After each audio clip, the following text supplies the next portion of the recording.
जय Hind dear student. आज हम कक्षा 8 के विषय सिविक्स अर्थात सामाजिक, आर्थिक एवं राजनीतिक जीवन का चैप्टर नंबर 2 का क्वेश्चन आंसर करने जा रहे हैं। अगर इसका थ्योरी वाला वीडियो नहीं देखे तो हमारे चैनल के क्लास 8 के विषय सिविक्स अर्थात सामाजिक, आर्थिक एवं राजनीतिक जीवन वाले प्लेलिस्ट में जाके आप देख सकते हैं। तो इसमें देखिए क्या बोल रहा है, धर्मनिरपेक्ष और मौलिक अधिकार। देखिए धर्मनिरपेक्ष उसको बोला जाता है जब किसी भी देश में सभी धर्म को मान्यता देना, यानी कि नहीं सिर्फ एक ही धर्म को, सभी धर्म को समान अधिकार देना, उसी को बोला धर्मनिरपेक्ष। मौलिक अधिकार उसको बोला जाता है। अभी संविधान में मौलिक अधिकार पहले 7 था, लेकिन अब कितना है, अब वर्तमान में 6 है, क्योंकि संपत्ति का अधिकार जो था एक कानूनी अधिकार था पहले, अब इसको हटा दिया है। अब हमारे संविधान में मौलिक अधिकार कितना है, 6 है।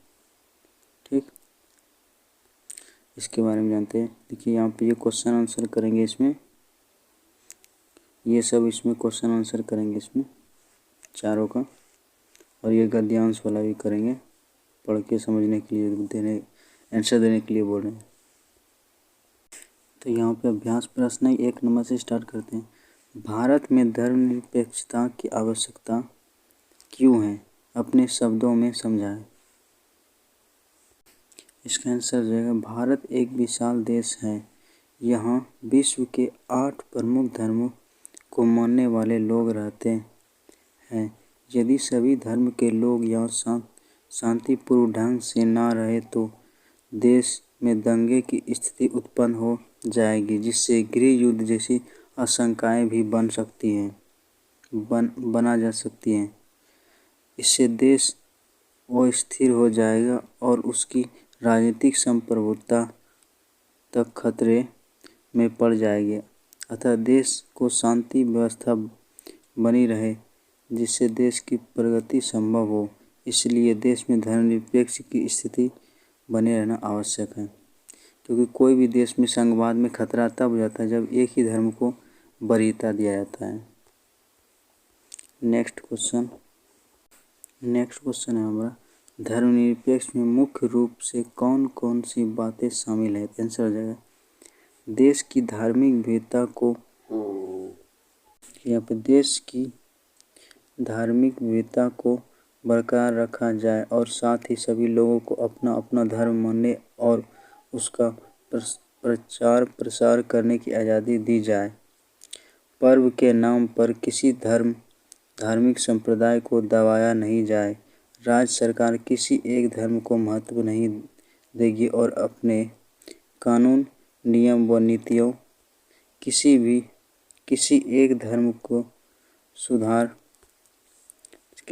धर्म को आधार रखकर नहीं बनाएगी। सभी लोगों को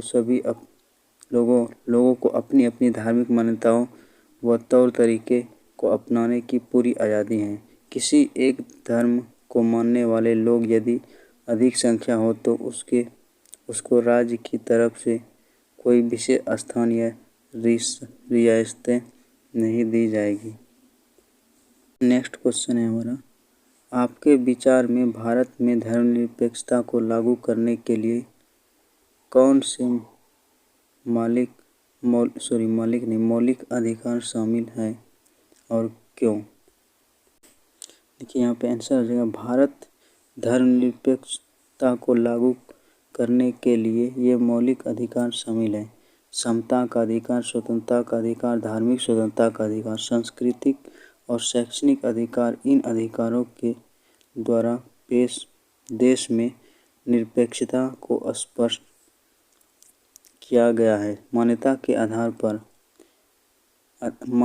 अधिकार के तहत कानून की नज़र में प्रत्येक नागरिक समान माना गया है, यानी देश का कानून सभी नागरिकों को एक समान सुरक्षा करेगा।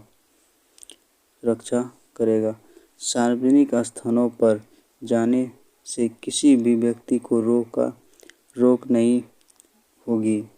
कोई किसी आधार पर किसी के साथ छुआछूत नहीं करेगा। स्वतंत्रता के अधिकार के तहत देश के प्रत्येक नागरिक को, चाहे वह किसी भी धर्म का हो, अभिव्यक्ति की स्वतंत्रता होगी, भाषण की आज़ादी होगी, संगठन बनाने की स्वतंत्रता होगी। देश के किसी भी भाग में जाकर बसने, रोजगार, व्यापार करने की स्वतंत्रता होगी। इस प्रकार सभी को समानता दी गई है। धार्मिक स्वतंत्रता के आधार पर अधिकार के तहत सभी नागरिकों को पूरी धार्मिक स्वतंत्रता दी गई है।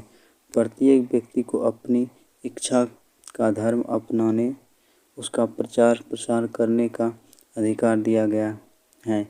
संस्कृति और शैक्षणिक अधिकार के तहत धार्मिक या भाषाई सभी अल्पसंख्यक समुदाय अपनी संस्कृति की रक्षा और विकास के लिए अपने अपने शैक्षणिक संस्थान खोल सकते हैं।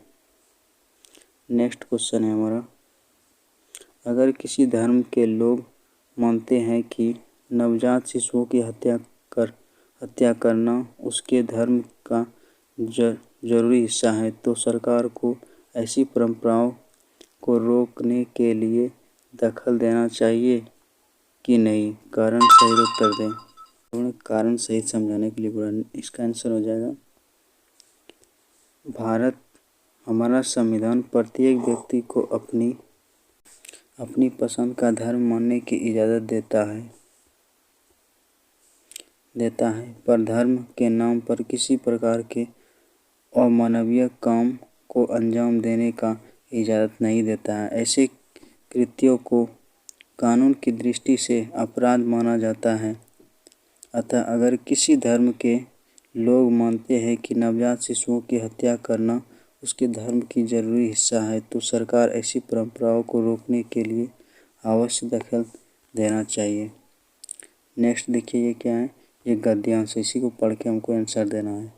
देखिए इसका पहला क्वेश्चन क्या होगा और उसका आंसर कि इसमें पहला क्वेश्चन है, थानेदार ने धर्मनिरपेक्षता के मूल्य का पालन किया या नहीं? अपने शब्दों में लिखिए। तो इसका आंसर, थानेदार ने इस संबंध में धर्मनिरपेक्षता के मूल्य का पालन नहीं किया।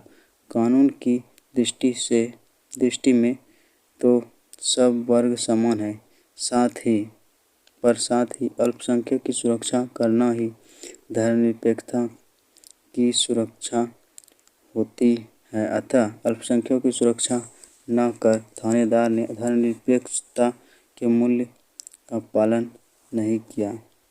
नेक्स्ट क्वेश्चन है हमारा, गद्यांश में दी गई परिस्थितियों में एक धर्मनिरपेक्ष राज्य को क्या करना चाहिए? गद्यांश में दी गई परिस्थितियों में एक धर्मनिरपेक्ष राज्य को अपने यहाँ रह रहे अल्पसंख्यक समुदाय के जान व माल की पूर्ण हिफाजत करनी चाहिए। तो इसका आंसर यह हो जाएगा।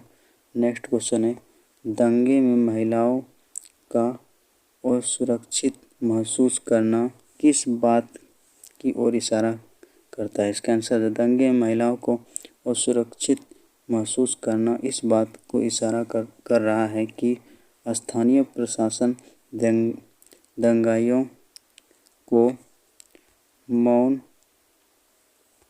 समर्थन दे रही है और अल्पसंख्यकों की सुरक्षा के अपने कर्तव्य से मुकर रही है। तो यहाँ पे इसका क्वेश्चन आंसर का ये वीडियो ख़त्म होता है। अगर इसमें कोई त्रुटि हो तो कमेंट में जरूर बताएं ताकि हम उसको सुधार कर सके। वीडियो देखने के लिए धन्यवाद।